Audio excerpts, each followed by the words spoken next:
Suspense junction.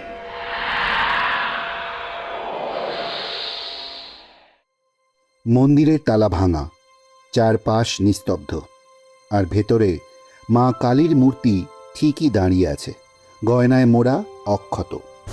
কিন্তু পরের মুহূর্তেই যা চোখে পড়ল তা রক্ত হিম হয়ে যাওয়ার মতো। নমস্কার বন্ধুরা, সাসপেন্স জাংশনের আরেকটি পর্বে আপনাদের স্বাগত। আমাদের আজকের নিবেদন অপারেশন ছিন্নমস্তা। কাহিনী মৌ রুই দাস। অভিনয়ে মহামায়া সিংহ, সুপ্রিয়া মণ্ডল, বিপিন ইন্দ্রজিৎ বক্সি, দুলাল পিনাকি বন্দ্যোপাধ্যায়, রতন অঙ্কুশ অধিকারী, সলিল এবং রঘু অরিত্র মুখার্জি, স্নেহাশিস কৃষ্ণেন্দু গাঙ্গুলি এবং কথক সায়ন মুখার্জি। শুরু হচ্ছে অপারেশন ছিন্নমস্তা। বাপরে বাপ, আজ কত বেলা হয়ে গেল। প্রতিদিন দেরি হয়ে যাচ্ছে। না, এবার সময় মতো সকালে ঘুম থেকে উঠতেই হবে। মাকেও তো তৈরি করতে হবে। ওহ বাবা, কী যে করি! প্রতিদিন এই সমস্যা, ঘুমটা ভাঙবেই না। যাই বাবা যাই, তাড়াতাড়ি যাই, মন্দিরের গেটটা খুলতে হবে। কি পুরোহিত মশাই, কার সাথে এত বকবক করছেন? কার সাথে আর করবো, আর নিজের সাথেই করছি, নিজের কপালের সাথে করছি। এই দেখো না, প্রতিদিনই বেলা হয়ে যায়। প্রতিদিন ভাবি সকাল সকাল মন্দিরটা খুলব, সেটা আর হয়েই ওঠে না। ঘড়ির কাঁটা যেন ঘোড়ার বেগে ছুটতে থাকে। ঘড়িতে তখন ৮টা পেরিয়েছে। নিমাই ভট্টাচার্য অর্থাৎ পাড়ার কালী মন্দিরের পুরোহিত স্নান সেরে কাঁচা ধুতি পরে এক হাতে একটা ফুলের সাজি, তাতে নানান রকমের ফুল, আর আরেক হাতে এক বালতি জল। সাবধানে পা ফেলতে ফেলতে তিনি মন্দিরের দোরগোড়ায় এসে পৌঁছলেন। বংশপরম্পরায় তিনি ও তার পরিবার এই মন্দিরের পুজো করছেন। পাড়ার মন্দিরটা পাড়ার লোকজন সবাই মিলে তৈরি করেছেন, আর সেই মন্দিরে নিমাইবাবু হলেন একমাত্র পুরোহিত। ভবিষ্যতে ওনার ছেলেও এই মন্দিরেই পুরোহিত হবে। কোনো মতে মন্দিরে এসে তিনি মন্দিরের গেট খুলতে যাবেন, এমন সময় পর্দা সরিয়ে দেখলেন মন্দিরের দরজার তালা ভাঙা। ভয়ে বুকটা ওনার কেঁপে উঠল। মায়ের গায়ে কত সোনার গয়না আছে, তাহলে কি কাল রাতে মন্দিরে চুরি হয়েছে? এ কথা ভাবতে ভাবতেই আশেপাশে যারা ছিল তাদের ডাক দিলেন। বেশ কয়েকজন নিমাই ভট্টাচার্যের ডাক শুনে ছুটে আসেন। সবাইকে নিমাইবাবু তালাটি দেখালেন। সবাই অবাক। তখন রতন, যে কিছুক্ষণ আগেই নিমাইবাবুর সাথে রাস্তায় কথা বলছিল, সে নিমাইবাবুর ডাক শুনে ছুটে এসে বলে উঠল, এ কি অঘটন ঘটে গেল! তাড়াতাড়ি দরজা খুলে দেখুন, ভেতরে মায়ের গায়ে সব গয়না আছে কিনা। হ্যাঁ, ঠিক বলেছ। দরজা খুলে ঢুকতেই ওনার হাত থেকে ফুলের সাজি আর জলের বালতি নিচে পড়ে গেল, আর তিনি চিৎকার করে উঠলেন, এ এ, এ, এ কি সর্বনাশ! কে কোথায় আছো? মন্দিরে এসো! এ কি হয়ে গেল? পুরোহিত মশাইয়ের চিৎকার শুনে সবাই বাইরে থেকে জিজ্ঞাসা করতে লাগলো। পুরোহিত মশাই দরজা সম্পূর্ণ খুলে দেন, আর তাতেই পাড়ার সকলে দেখতে পেলেন সাংঘাতিক কাণ্ড। এ কি! মা যে হাতে অসুরের মুন্ড ধরে থাকে, সেখানে যে জলজ্যান্ত মানুষের কাটা মুন্ডু। দেখে নিমাইবাবুর সাথে সাথে সকলের চোখ কপালে উঠে গেল। ভয়ে সবাই থর থর করে কাঁপতে শুরু করল। নিমাইবাবু মন্দিরের বাইরে বেরিয়ে এলেন। কেউ কোনো কথা বলতে পারছিলেন না। তখন রতনই সবার প্রথমে বলে উঠল, পুলিশে খবর দিতে হবে। পুলিশে খবর দেওয়া হলো। থানা থেকে ৩৫ মিনিট পর পুলিশ এসে পৌঁছয় মন্দিরে। তারপর মন্দিরের ভেতরে গিয়ে এই দৃশ্য দেখে তারাও খুব অবাক হয়ে যায়। ইন্সপেক্টর দুলাল রায় জিজ্ঞাসা করলেন, সবার প্রথম কে দেখেছে? পুরোহিত মশাই সামনে এগিয়ে এসে সমস্ত ঘটনা খুলে বলেন। তখন দুলালবাবু প্রশ্ন করেন, কাটামাথা কার এটা জানেন কি? হ্যাঁ স্যার, এটা তো সেই উজ্জ্বলের খাটা মুন্ডু মনে হচ্ছে। উজ্জ্বলকে? উজ্জ্বল আমাদের পাড়ায় থাকতো, খুব বাজে ছেলে। রাস্তাঘাটে মেয়েদের অনেক জ্বালাতন করতো, কিটকিরি দিত। বলতে পারেন মেয়েদের খুব বিরক্ত করতো। মেয়েরা তো সন্ধ্যের পর থেকে বেরোতেই পারে না। আচ্ছা, উজ্জ্বল কি একাই এরকম কাজ করতো নাকি ওর আরো সাঙ্গপাঙ্গ আছে? না স্যার, অনেকগুলো ছেলেপিলে থাকতো ওর সাথে। বাড়ি কোথায়? এই তো পাড়ার মোড়ে এই যে চায়ের দোকানটা আছে, তারই সোজা যে গলিটা গেছে, সেই গলির 3-4টে বাড়ির পরে উজ্জ্বলের বাড়ি। কে কে আছে ওর বাড়িতে? কেউ নেই স্যার, বাবা মা ওর আগেই মরেছে। বুড়ি দিদার ছিল, সেটাও আগের বছর গত হয়েছে। উজ্জ্বল তো ওর বাড়িতে থাকতো না। তাহলে থাকতো কোথায়? তখন রতন আস্তে গলায় বলে উঠল, পার্টির নেতাদের সাথে ঘোরাফেরা করত, ওদের সাথেই থাকতো। এ কদিন ওকে আমরা কেউ সেভাবে দেখতে পাইনি। আজ হঠাৎ মন্দিরের দরজা খুলেই ওর মুন্ডু দেখে খুব অবাক হয়েছি। জানি না ওকে কে মারলো। ছেলেটা তো আর সুবিধের ছিল না। ওর ওর দলের লোকই মেরেছে কিনা কে জানে। ওর দলের বাকি ছেলেদের কোথায় পাওয়া যাবে? সেটা বলতে পারবো না। ওরা কখন কি আসে জানি না, তবে ওই দোকানে খোঁজ করলে কিছু খবর পেতে পারেন। তা উজ্জ্বলের এমন ঘটনা শুনে ওর দলের কেউ মন্দিরে আসেনি? মানে আমরা আসার আগে? না স্যার, ওদের আবার দল, কে মরলো কে বাঁচলো সেসব খবর রেখে ওদের হবেটা কি? কিন্তু আমি ভাবছি উজ্জ্বল তো পাড়ার মাস্তান ছিল। এবার ভোটের প্রচারে বিপিন হালদারের দলের সাথে ওকে ঘোরাফেরা করতে দেখেছি। বিপিন বাবু কি এখনো কোনো খবর পাননি? বিপিনকে? আপনি কি থানায় নতুন এসেছেন? হ্যাঁ, কেন বলুন তো? ওই যে বিপিন বাবুকে চেনেন না বললেন না, ওই তাই বললাম আর কি। এই পাড়ার বাচ্চারাও জানে বিপিন বাবুকে। উনি এবারের বিধায়কের আসনে ভোটে দাঁড়িয়েছেন। আচ্ছা বেশ, উজ্জ্বল যে মেয়েদের বিরক্ত করত সে খবর থানায় জানিয়েছিলেন? কি হবে স্যার জানিয়ে? কিছুই তো হবে না। মানে? আপনি নতুন এসেছেন, কটা দিন যাক, আপনি সব জানতে পারবেন। দুলালবাবু বুঝলেন এই সমস্যার জট অনেক দূর পর্যন্ত আছে। আর কোনো প্রশ্ন করলেন না। ফরেন্সিক ডিপার্টমেন্টকে খবর দেওয়া হয়েছিল, তারা এসে উজ্জ্বলের কাটা মুন্ডু উদ্ধার করেন। মন্দিরের ভেতর বাইরে খুব ভালো করে পরীক্ষা করা হলো, কিন্তু তেমন কোনো সন্দেহজনক প্রমাণ পাওয়া গেল না। সেই সাথে উজ্জ্বলের বডিটা কোথায় আছে সেটারও কোনো খবর তখনও পুলিশ পায়নি। কাটামুন্ডু উদ্ধার করে পুলিশ চলে গেল। কাটামুন্ডুর ফরেন্সিক পরীক্ষা করা হয়। তাতে লেখা ছিল, যেদিন মুন্ডুটা মন্দির থেকে পাওয়া যায় তার আগের দিন রাত 11টা থেকে 12টার মধ্যে খুনটা করা হয়। আর তারপরেই উজ্জ্বলের ফোনের কল হিস্ট্রি এবং লাস্ট লোকেশন ট্র্যাক করা হয়। তাতে শহরের ভাঙা একটা কাপড়ের মিলে উজ্জ্বলের ফোনের লাস্ট লোকেশন পাওয়া যায়। তাও সেটা উজ্জ্বলের মৃত্যুর 2 দিন আগে, অর্থাৎ উজ্জ্বলের মৃত্যুর 2 দিন আগে থেকেই তার ফোন বন্ধ ছিল। সেখানে গিয়ে দুলালবাবু তার টিম নিয়ে তল্লাশি চালান, কিন্তু সেখানেই উজ্জ্বলের না বডি পাওয়া যায় আর না তার ফোন। চারপাশ খুব ভালো করে দেখেও কোনো প্রমাণ পুলিশ খুঁজে পায় না। ইতিমধ্যে দুলালবাবু উজ্জ্বলের দলের বাকি ছেলেদের সাথে কথা বলে, কিন্তু তারাও কোনো খবর দিতে পারেনি। দুলালবাবুর একথা বিশ্বাস হয় না, তাই গোপনে তাদের ওপর নজর রাখার লোক ঠিক করেছেন। বিপিনবাবুর সাথে কথা বলা খুব জরুরি, তাই তিনি একদিন বিপিনবাবুর বাড়িতে গেলেন। দরজায় সিকিউরিটি গার্ড পুলিশ দেখে প্রথমে বিপিনবাবুকে ফোন করলেন। তিনি আসতে বলাতে সিকিউরিটি গার্ড পথ ছেড়ে দিলেন। বাড়ির সদর দরজায় কলিং বেল চাপতেই কয়েক সেকেন্ডের মধ্যে একজন কাজের মেয়ে দরজা খুলে দিল। দুলালবাবুকে নিয়ে বসার ঘরে বসতে বলল, আর এটাও বলল যে বাবু কিছুক্ষণের মধ্যেই আসছে। দুলালবাবু বসার ঘরটা খুব ভালো করে দেখছিলেন।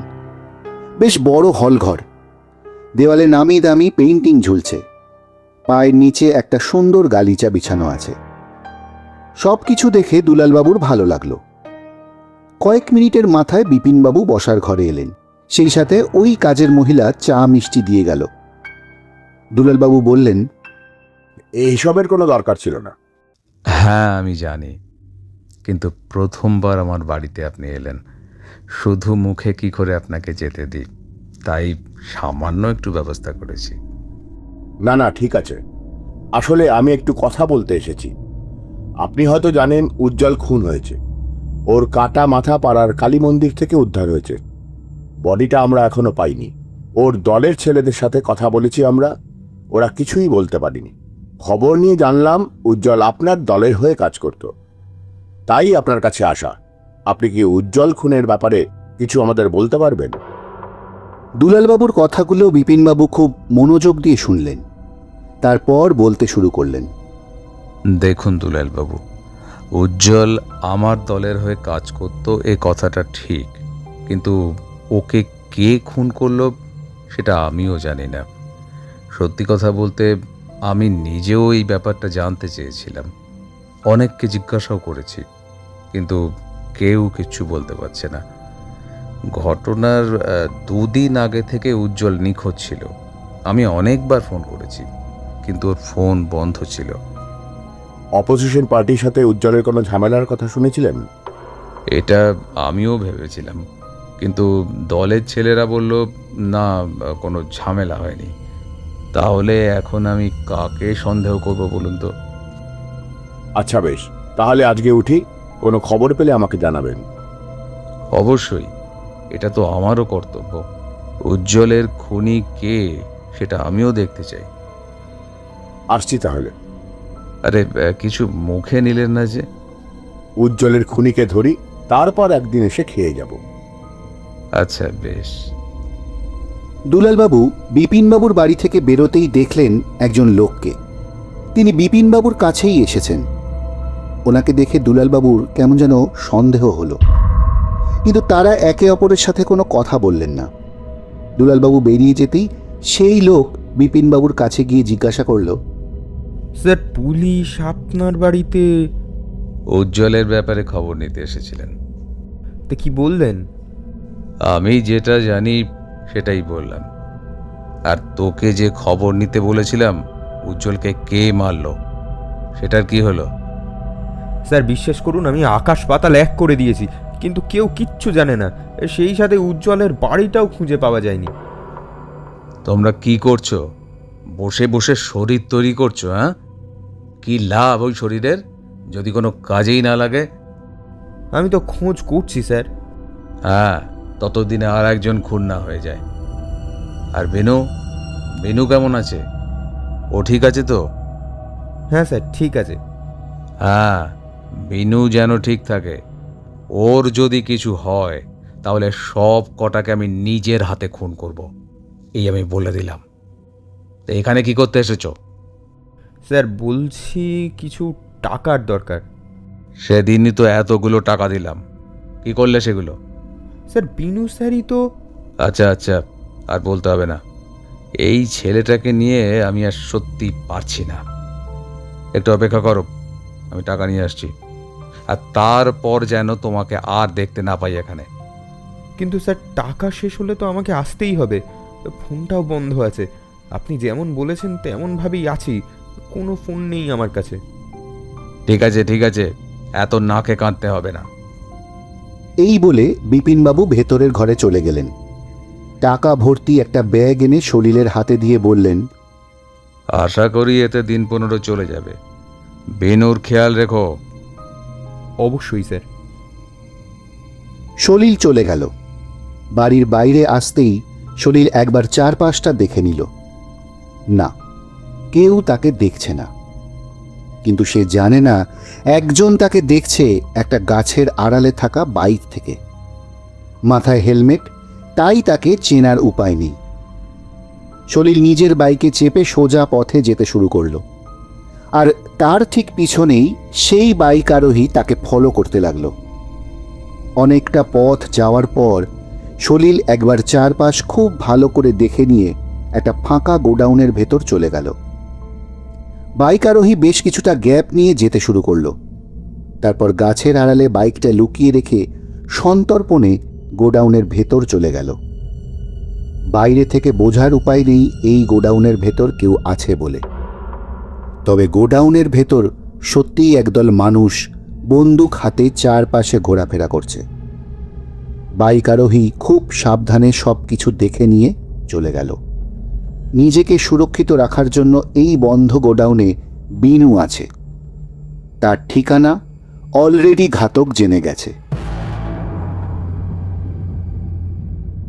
উজ্জ্বল খুন হওয়ার 2 দিন পেরিয়ে গেছে, কিন্তু এখনো পর্যন্ত ওর মুন্ডহীন দেহ পুলিশ খুঁজে পায়নি। উজ্জ্বলের কল হিস্ট্রি, লাস্ট লোকেশন থেকে তেমন কিছুই জানা যায়নি। ইতিমধ্যে আরেকটি কালী মন্দিরে মা কালীর হাতে আরেকজনের কাটা মুন্ডু পাওয়া গেছে। থানায় খবর দিলে দুলালবাবু সেখানে পৌঁছন। সেই একই রকমভাবে কাটা মুন্ডু মা কালীর বাঁ দিকের একটি হাতে ঝুলছে। পাড়ার সবাই ভয়ে আছে, তবে কেউ সেই রকম দুঃখিত নয়, কারণ যে মারা গেছে সে পাড়ার একটা বদমাইশ ছেলে। পাড়ায় খবর আছে এই ছেলে চোলাই মদ, জুয়ার ঠেক, নারী ব্যবসা সব বেআইনি কাজ করত। তাই সে মারা গিয়ে ভালোই হয়েছে। কিন্তু এখন প্রশ্ন হলো, কে তাকে খুন করল? আশেপাশের লোকজনকে জিজ্ঞাসা করে জানা যায় মৃত ব্যক্তির নাম যোগু মস্তান। এই কেসেরও তদন্ত করে পুলিশ কোনো কিনারা করতে পারল না। কি হচ্ছে সব? দলের ছেলেরা খুন হচ্ছে কেন? সেটা তো আমি জানি না স্যার। আর যোগু তো আমাদের দলের কেউ ছিল না। সেটা আমি জানি। যোগু আমাদের দলের এখন কেউ নয়, ও এখন অন্য দলের ছেলে। কিন্তু একটা সময় তো আমার দলেরই ছেলে ছিল, তাই ওকে কে মারলো সেটা আমার জানা দরকার। কোথাও কোনো ঝামেলা নেই, মারপিট নেই, তাহলে খুন হচ্ছে কেন দলের ছেলেরা? কারো কাছে কোনো খবর নেই কেন? কোনো নতুন পার্টি তৈরি হয়েছে নাকি? 2 দলের ছেলেরাই খুন হচ্ছে। আমার খবর চাই, এগুলো কে বা কারা করছে। পুলিশের কাছে কোনো খবর আছে? স্যার, পুলিশের কাছে কোনো খবর নেই। তাহলে খবরটা কার কাছে আছে? জানি না স্যার। যা, আমাকে একটু একা থাকতে দে, কেউ ডিস্টার্ব করবি না। শহরে দুটো খুন হওয়ার পর পুলিশ কমিশনার স্নেহাশিস হালদার ডেকে পাঠান দুলালবাবুকে। দুলালবাবু এসে প্রথম থেকে সব কথা বলেন। সব শুনে পুলিশ কমিশনার বলেন, ঝামেলা তো নিশ্চয়ই হয়েছিল, না হলে খুন কেন হবে? খোঁজ নিন দুলালবাবু, ভালো করে খোঁজ নিন। কোনো না কোনো খবর আপনি নিশ্চয়ই পাবেন। এরপর দুলালবাবু নিজের কেবিনে বসে ভাবছিলেন, যারা খুন হয়েছে তারা কেউই ভালো মানুষ ছিল না। একদিক দিয়ে ভাবলে মনে হয় তাদের খুন করে কেউ যেন সমাজ থেকে নোংরা পরিষ্কার করছে। দুলালবাবুর ভাবনার মাঝেই থানায় ফোন আসে। ভবানীপুর থানায় যিনি আগে ইন্সপেক্টর ছিলেন সেই দীপেশ গাঙ্গুলি খুন হয়েছেন, আর তার কাটা মুন্ডু তারই বাড়ির উঠোনে পাওয়া গেছে। কেউ পার্সেল করে সেটা তার বাড়িতে পৌঁছে দিয়েছে। দীপেশবাবুর স্ত্রী থানায় ফোন করে সে কথা জানান। এবার পুলিশের উপরমহল দারুণভাবে নড়ে চড়ে বসে। পুলিশ কমিশনার এই কেসের তদন্তের ভার তুলে দেন লালবাজারের একজন গোয়েন্দা অফিসার ইনচার্জ মহামায়া সিংহের হাতে। দুলালবাবুকে পুলিশ কমিশনার স্নেহাশিস হালদার নিজের কেবিনে ডেকে বললেন, দুলালবাবু, একজন অফিসারকে পাঠানো হয়েছে এই কাটা মাথার কেসের জন্য। আপনি ওনাকে একটু কেস হিস্ট্রিটা বলে দেবেন। কিন্তু স্যার, আমি তো এই কেসটা দেখছি। হ্যাঁ, কিন্তু এখনো পর্যন্ত অপরাধী ধরা পড়েনি। তার ওপর একজন পুলিশ অফিসার খুন হয়ে গেল। খুনের ধরন দেখে বোঝাই যায় এগুলো সিরিয়াল কিলারের কাজ। আর মাথা ছাড়া বডিগুলোও তো পাওয়া যায়নি, তাই না? দুলালবাবু এবার বলতে শুরু করলেন, স্যার, আমি অনেকটা তদন্ত করেছি। কেসটা এখন মাঝপথে ছেড়ে দিলে অনেকটা ক্ষতি হয়ে যাবে। আচ্ছা, তো কি তদন্ত করেছেন? স্যার স্যার আমরা এতদিন পর্যন্ত খুনের মোটিভ জানতে পারিনি, তাই কেসের কোনো কিনারা করতে পারিনি। মোটিভ জানতে পেরেছেন? না, মানে একটা আন্দাজ করতে পেরেছি। কিরকম আন্দাজ? যে 3টে খুন হয়েছে সেই 3টে খুন এক সুতোয় বাঁধা। তা কিরকম সুতো? 6 মাস আগে রীতা নামের একটি মেয়ের ধর্ষণ হয়েছিল, তারপর সে মারা যায়। এই ধর্ষণের অভিযোগ উঠেছিল উজ্জ্বলের বিরুদ্ধে, কিন্তু সঠিক প্রমাণ না পাওয়ার জন্য উজ্জ্বলকে গ্রেফতার করা যায়নি। অপরদিকে যোগু বলে যে লোকটির কথা জানা গেছে, সেই লোকটিও তখন উজ্জ্বলের হয়েই কাজ করত, পরে অন্য দলে চলে গিয়েছিল। আর এই কেসের তদন্তের ভার ছিল ভবানীপুর থানায় আগের ইন্সপেক্টর দীপেশ গাঙ্গুলির ওপর। তদন্ত করে জানতে পেরেছি তিনি টাকা খেয়ে সমস্ত প্রমাণ লোপাট করে দিয়েছিলেন। এই একটা মাত্র কেসে আমি 3 জনের যোগসূত্র পেয়েছি, কিন্তু যে মেয়েটির ধর্ষণকে কেন্দ্র করে এই কেসটা, সেই মেয়েটিই তো মারা গেছে। আমি খোঁজ নিয়েছি স্যার, ওই মেয়েটির বাবা মা কেউ ছিল না, একটা এনজিওতে কাজ করত। তার পরিবারের সদস্যদের কোনো খোঁজ পাওয়া যায়নি। তাই বুঝতে পারছি না 6 মাস পর এখন এই খুনগুলো কে করছে। ঠিক তখনই পুলিশ কমিশনারের দরজায় টোকা পড়ল। স্নেহাশিসবাবু অনুমতি দিলে একজন মহিলা ভেতরে এলেন। স্যালুট করে বললেন, Mahamaya Sinha reporting sir. Please be seated. দুলালবাবু, আমি আপনাকে এনার কথাই বলছিলাম। ওনাকেই পাঠানো হয়েছে এই কেসের তদন্তের জন্য। আপনি আমাকে যা যা বললেন তা সব ওনাকে বলে দেবেন। কিন্তু স্যার, আমি যে এতে আমার কিছু করার নেই, উপর থেকে অর্ডার এসেছে, তাই আমাকে আপনাকে এই অর্ডার মানতেই হবে। দেখা গেল দুলালবাবুর মুখটা শুকনো হয়ে গেল। মহামায়া সিংহ সেটা লক্ষ্য করলেন। স্নেহাশিসবাবু বলে উঠলেন, মিস সিংহ, ইনি হলেন দুলালবাবু। উনি এই কেসটা তদন্ত করছিলেন। আপনি ওনার থেকে কেস হিস্ট্রিটা জেনে নেবেন। যত তাড়াতাড়ি সম্ভব এই সিরিয়াল কিলারকে ধরতেই হবে। দুলালবাবু আর কোনো কথা বললেন না, চুপ করে দাঁড়িয়ে রইলেন। মহামায়া সিংহ সেটা দেখে নিয়ে বলতে শুরু করলেন, স্যার, এই কেসে আমার একজন অফিসার লাগবে। ঠিক আছে, আপনি কোন অফিসারকে চান আপনার কেসের সাহায্যের জন্য? এতদিন দুলালবাবু এই কেসের তদন্ত করেছেন, উনি এই কেসের ব্যাপারে অনেক কিছু জানেন। তাই ওনাকেই যদি আপনি এই কেসে আমার সহকারী হিসেবে দেন তাহলে খুব ভালো হয়। দেখা গেল দুলালবাবুর চোখ জোড়া চকচক করে উঠল। স্নেহাশিসবাবু একবার দুলালবাবুর দিকে তাকালেন, তারপর বললেন, আচ্ছা বেশ, ঠিক আছে। এরপরেই দুজনেই স্নেহাশিসবাবুর কেবিন থেকে বেরিয়ে গেলেন। মহামায়া নিজের কেবিনে বসেন, দুলালবাবুকে ডেকে পাঠান। তারপর প্রথম থেকে কেস হিস্ট্রি দুলালবাবুর মুখেই শুনলেন। সব শুনে মহামায়া বললেন, এই রীতা নামের মেয়েটির ব্যাকগ্রাউন্ড চেক করুন, দেখুন তার পরিবারে কেউ আছে কিনা। দেখেছি ম্যাডাম, কিন্তু কেউ কোথাও নেই। কোনো প্রেমিক ছিল রীতার? সেই খবর এখনো পর্যন্ত পাওয়া যায়নি, তবে আমি খোঁজ নিচ্ছি। আচ্ছা, এই উজ্জ্বল আর যোগুর মধ্যে কোনো ঝামেলা হয়নি তো? এরা দুজনে কোন দলের হয়ে কাজ করত? ম্যাডাম, যে সময় রীতার কেসটা চলে তখন দুজনেই বিপিন হালদারের দলে কাজ করত। উনি এবারের ভোটে বিধায়ক পদে দাঁড়িয়েছেন, কিন্তু মাঝখানে যোগু অন্য দলে চলে যায়। আচ্ছা, এই বিপিনবাবু লোকটা কেমন? নেতারা আর কেমন হবে ম্যাডাম? আচ্ছা, বুঝলাম। বলছি, এই বিপিনবাবু এদের খুন করেনি তো? না মানে হয়তো দুজনেই বিপিনবাবুর কোনো গোপন ষড়যন্ত্রের কথা জানতে পেরেছিল, তাই বিপিনবাবুই ওদের দুজনকে খুন করেছেন।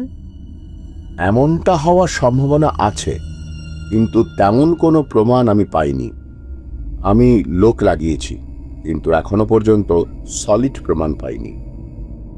আর এমন সময় হঠাৎ করেই মহামায়ার ফোনটা বেজে উঠল।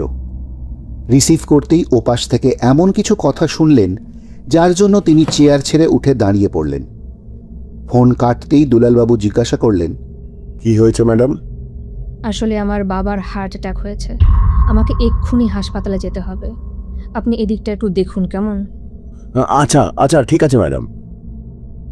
এরপরেই মহামায়া নিজের কেবিন থেকে হন্ততন্ত হয়ে বেরিয়ে গেলেন। দুলালবাবু তারপর নিজের কেবিনে গিয়ে বসলেন। নিজের কেবিনে বসে দুলালবাবু কাউকে ফোন করলেন। ফোনের ওপাশের কথা কিছু শোনা গেল না, তবে সেসব কথা শুনে ওনার মুখটা বেশ থমথমে হয়ে গেল। সেদিন রাতেই থানায় আরেকটি খবর এলো। বাইপাসের ধারে একটি কালী মন্দিরের দোরগোড়ায় দুজনের কাটা মুন্ডু উদ্ধার হয়েছে। দুলালবাবু সঙ্গে সঙ্গে সেখানে পৌঁছন। মহামায়াকে ফোন করে সবটা জানিয়েছেন, কিন্তু ওনার বাবার অপারেশনের জন্য উনি আসতে পারেননি। দুলালবাবুই আসতে মানা করেছেন। তিনি সবটা সামলে নিতে পারবেন এটা জানিয়েছেন।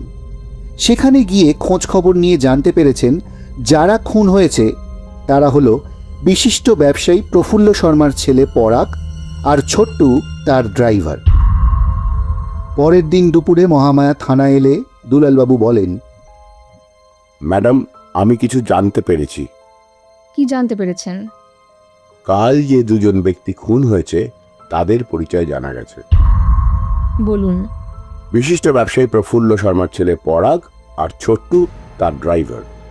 এদের ব্যাপারে খোঁজ খবর নিয়ে জানতে পারলাম কিছু বছর আগে এই দুজনে মিলে দীপ্তি নামের এক কলেজ ছাত্রীকে ধর্ষণ করে। প্রফুল্ল শর্মা কেসটা টাকা দিয়ে চেপে দেওয়ার চেষ্টা করেছিলেন, কিন্তু দীপ্তি পুলিশ কেস করে। পরে আদালতে প্রমাণ হয় দীপ্তিরই চরিত্র ভালো ছিল না। বুঝতেই পারছেন, টাকার খেলা চলছিল। পরে দীপ্তি আত্মহত্যা করেছিল। এই দীপ্তির কেউ আছে? না ম্যাডাম, দীপ্তি অনাথ ছিল, তবে তার পড়াশোনার খরচ চালাতো একটা এনজিও। আর কিছু জানতে পেরেছেন? না ম্যাডাম, তবে তদন্ত চলছে। দুজনের কল হিস্ট্রি, লাস্ট লোকেশন কি বলছে? ম্যাডাম, এই কেসেও সেই আগের মতো। ঘটনার 2 দিন আগে থেকে দুজনেরই ফোন বন্ধ ছিল। এদের ব্যাকগ্রাউন্ড চেক করুন, কোনো না কোনো তথ্য আমরা নিশ্চয়ই পাবো। ম্যাডাম, একটা নতুন তথ্য পেয়েছি। কি তথ্য? 2 মেয়ের সাথে একটা লিঙ্ক পেয়েছি। আচ্ছা, কিরকম লিঙ্ক? রীতা যে এনজিওতে কাজ করত, সেই এনজিওই আবার দীপ্তির পড়াশোনার খরচ চালাতো। কি বলছেন? হ্যাঁ ম্যাডাম। এরপর দুজনে মিলে বেরিয়ে পড়ল সানরাইজ স্বেচ্ছাসেবী সংস্থার উদ্দেশ্যে। সেখানে গিয়ে খোঁজ খবর করতেই জানতে পারলেন এই সংস্থার মালিক কৃতিকা বসু, কিন্তু কেউ ওনাকে কোনো দিন দেখেনি। উনি প্রতি মাসে টাকা পাঠিয়ে দেন সংস্থার অ্যাকাউন্টে। এই স্বেচ্ছাসেবী সংস্থা এদেশের নয়, বিদেশের একটি সংস্থা, যারা মেয়েদের জন্য কাজ করেন। মহামায়া সব শুনে সংস্থার ম্যানেজারের সাথে কথা বলেন। তিনিও সঠিক উত্তর দিতে পারেননি, তবে কাগজপত্র দেখে সন্দেহের কিছু মনে হয়নি মহামায়া আর দুলালবাবুর। সংস্থায় যারা কাজ করেন তাদের সাথে মহামায়া ও দুলালবাবু কথা বলেন। রীতা আর দীপ্তির ব্যাপারে জানতে চাইলে তারা কিছুই বলতে পারে না। এরপর মহামায়া আর দুলালবাবু থানায় ফিরে এলেন। কিছুক্ষণ পর মহামায়া দুলালবাবুকে নিজের কেবিনে ডেকে জিজ্ঞাসা করলেন, এতগুলো খুন হলো অথচ সিসিটিভি ক্যামেরায় কিছুই ধরা পড়লো না। আশেপাশের কোনো সিসিটিভি ক্যামেরার খোঁজ করেছিলেন? হ্যাঁ, করেছিলাম, কিন্তু সিসিটিভি পাইনি। খুনি খুব চালাক, আর সেই সব জায়গাতেই কাটা মুন্ডুগুলো রেখেছে যেখানে আশেপাশে কোনো ক্যামেরা ছিল না। আচ্ছা। এরপর আরও 2 দিন পার হয়ে যায়। 2 দিন পর একটা গাছের ডালে আরেকজনের কাটা মাথা উদ্ধার হয়। পুলিশ যখন ঘটনাস্থলে পৌঁছয় তখন খবর নিয়ে জানতে পারে যিনি খুন হয়েছে তিনি হলেন বিপিন হালদারের ছোট ভাই। খবর পাওয়ার সঙ্গে সঙ্গেই তিনি সেখানে এসে হাজির হন। নিজের ভাইয়ের এমন অবস্থা দেখে ভেঙে পড়েন। কোনো কথা বলতে পারছিলেন না। কাটা মাথা ফরেন্সিকে পাঠিয়ে মহামায়া আর দুলালবাবু থানায় ফিরে এলেন। মহামায়ার কেবিনে বসে দুজনেই সবকটা খুনের ঘটনা খুব ভালো করে দেখছিল।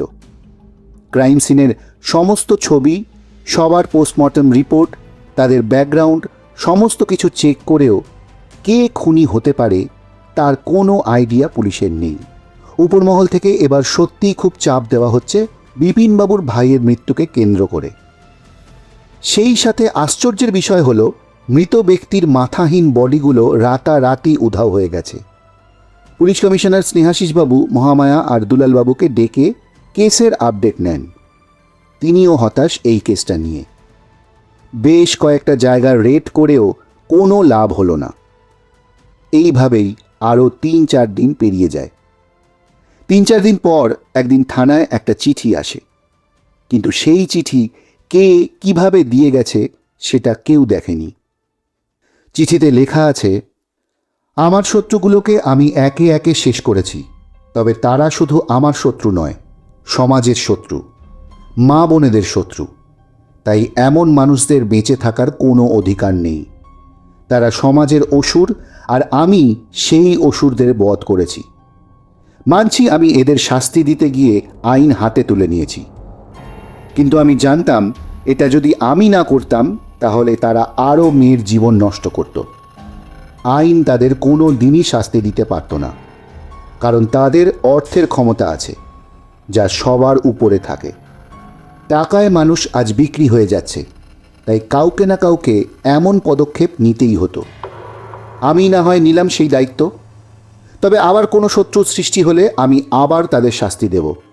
যদি মনে হয় এই নরকের কীটদের শাস্তি দিয়ে আমি ভুল কাজ করেছি, তাহলে আমাকে খুঁজে বের করে শাস্তি দিন, আমি মাথা পেতে নেব।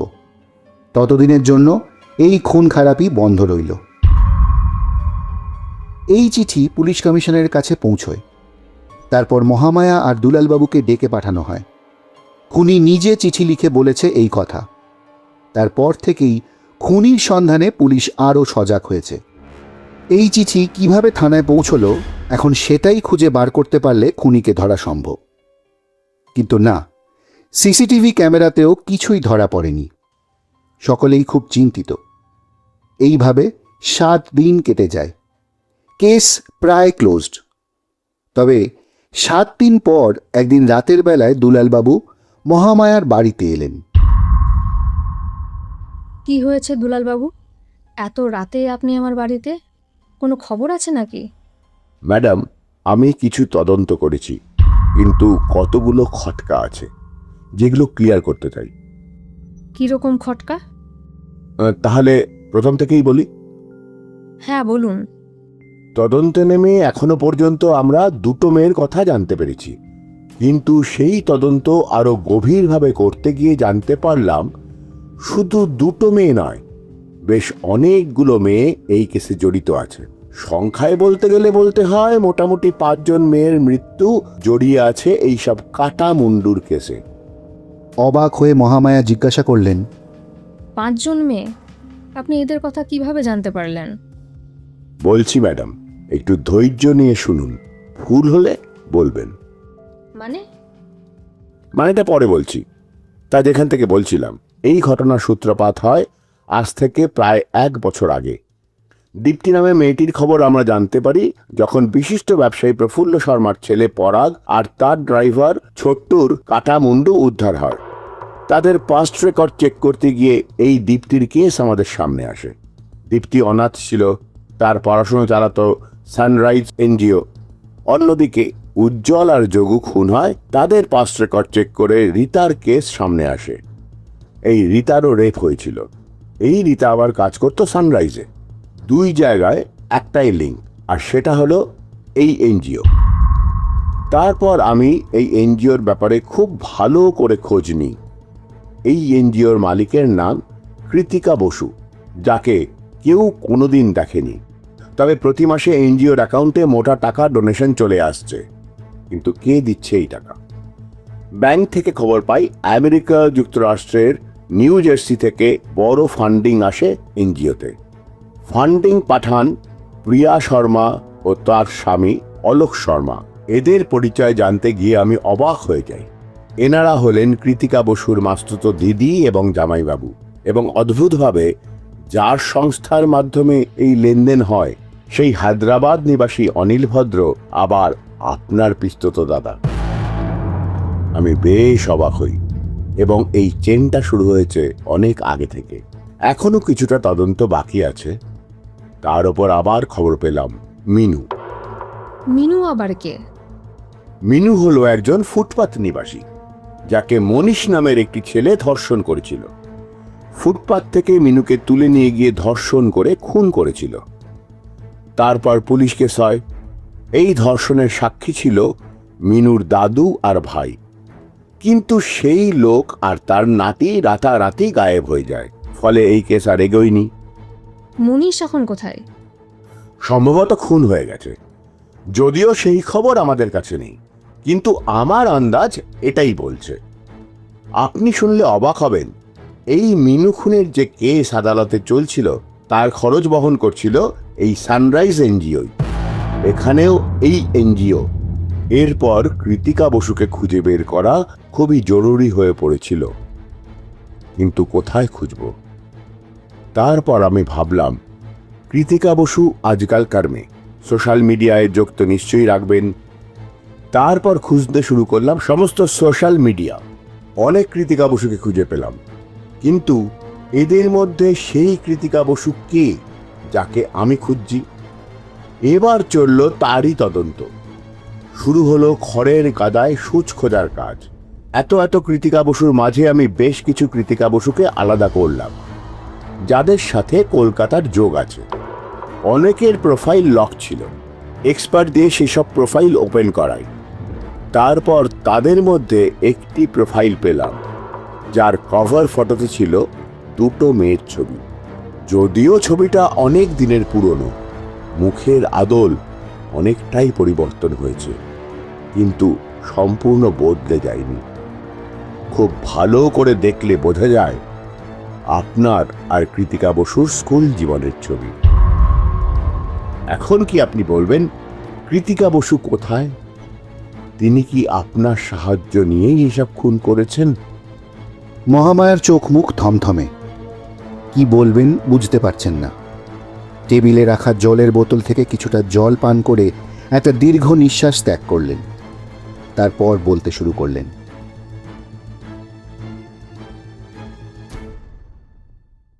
হ্যাঁ, আপনি ঠিক ধরেছেন। তবে এই খুনগুলো কৃতিকা করেনি, করেছি আমি। হ্যাঁ, কৃতিকা আর আমি ছোটবেলার বন্ধু, খুবই কাছের। ও মেয়েদের জন্য মেয়েদের হয়ে কাজ করত, কিন্তু সেই কাজ ও গোপনে করত। ওর মূল লক্ষ্য ছিল অসহায় মেয়েদের জন্য কাজ করা। ও সেটা করেও ছিল। এই কাজে অনেক বাধা এসেছে ওর কাছে। আমি ওর মনোবল বাড়াতাম। আমরা বন্ধু কম, বোন বেশি ছিলাম। ওর বাবা মায়ের কাছেই আমি মানুষ। আমার বাবা একজন মিলিটারি অফিসার ছিলেন। এক যুদ্ধে আমার বাবার প্রাণ যায়। মা মেনে নিতে পারেননি বাবার মৃত্যু, তাই কিছু মাসের মধ্যে উনিও মারা গেলেন। সেই থেকে আমি আর কৃতিকা একসাথেই মানুষ। আমি পুলিশ অফিসার হতে চেয়েছিলাম, হলামও। তারপরেই আমার পোস্টিং ছিল শিলিগুড়িতে। অনেকগুলো বছর পর আমি কলকাতায় আসছিলাম ওর সাথে ছুটি কাটাতে, কিন্তু সেটা আর হলো না। কথাগুলো বলতে বলতেই মহামায়ার গলা ধরে এসেছিল। তাও নিজেকে সামলে নিয়ে বলতে শুরু করলেন, কৃতিকা আর বেঁচে নেই। ওকে মেরেছে বিপিন হালদারের ভাই বিনু। আমি তখন শিলিগুড়িতে ছিলাম, আসছিলাম কলকাতায় ছুটি কাটাতে। সেদিন অনেকটাই রাত হয়ে গিয়েছিল, আমাকে আনতে বেরিয়েছিল, কিন্তু রাস্তার মধ্যেই বিপিন হালদারের ভাই বিনু কৃতিকার সর্বনাশ করে। আমি যখন ওর কাছে যাই তখন ওর অবস্থা একেবারেই খারাপ। শুধু বলে গিয়েছিল ওর এই অবস্থার জন্য কে দায়ী। বিপিন হালদারের ভাই বিনু দায়ী ছিল। তারপর থেকেই আমি শপথ গ্রহণ করি, কৃতিকার মতো যে সব মেয়েদের এমন কিছু হবে তাদের আমি নিজের হাতে শাস্তি দেব। তারপর একে একে সবাইকে মেরেছি। আপনি 3টে মেয়ের কথা বললেন, বাকি 2জনের কথা না হয় আমি বলছি। নিতু, রেখা নাইট স্কুলে পড়াতো। তাদেরকে ধর্ষণ করেছিল রোহিত আর তার বন্ধুরা। রোহিতের বাবা মা দুজনেই ছিল প্রভাবশালী ব্যক্তি। বাবার নামই ডাক্তার আর মা সরকারি আধিকারিক। টাকা দিয়ে কেস বন্ধ করে দেয়। আমি ওই রোহিতকেও খুন করেছি। এবার মুন্ডহীন দেহগুলো কোথায় রেখেছি সেটা জানতে চাইছেন? না ম্যাডাম, আপনি তো অনাথ। তাহলে সেদিনকে যে বললেন আপনার বাবার হার্ট অ্যাটাক হয়েছে, সেটা কি মিথ্যে? ওটা ঠিক কথা। আসলে শিলিগুড়িতে যার বাড়িতে ছিলাম ওনার কেউ ছিল না। আমি এখানে আসার পর ওনাকে আমার সাথেই নিয়ে এসেছিলাম। ওনাকে আমি বাবার মতোই ভালোবাসি এবং শ্রদ্ধা করি, তাই ও কথা বলেছিলাম। আপনি চাইলে এইসব স্নেহাশিস বাবুকে জানাতে পারেন। কি হবে জানিয়ে? যিনি আপনাকে বাইরে থেকে সাহায্য করেছেন তিনি তো আর কেউ নন, বরং স্যার নিজেই। কি আমি ঠিক কথা বললাম তো? মহামায়া চুপ। দুলালবাবু বললেন, কখনো কখনো অপরাধীদের শাস্তি দিতে নিজেদেরই আইন হাতে তুলে নিতে হয়। যদিও আপনি যাদের মেরেছেন তাদের বেঁচে থাকার কোনো অধিকার ছিল না। আপনার সাথে কাজ করে খুবই ভালো লাগলো।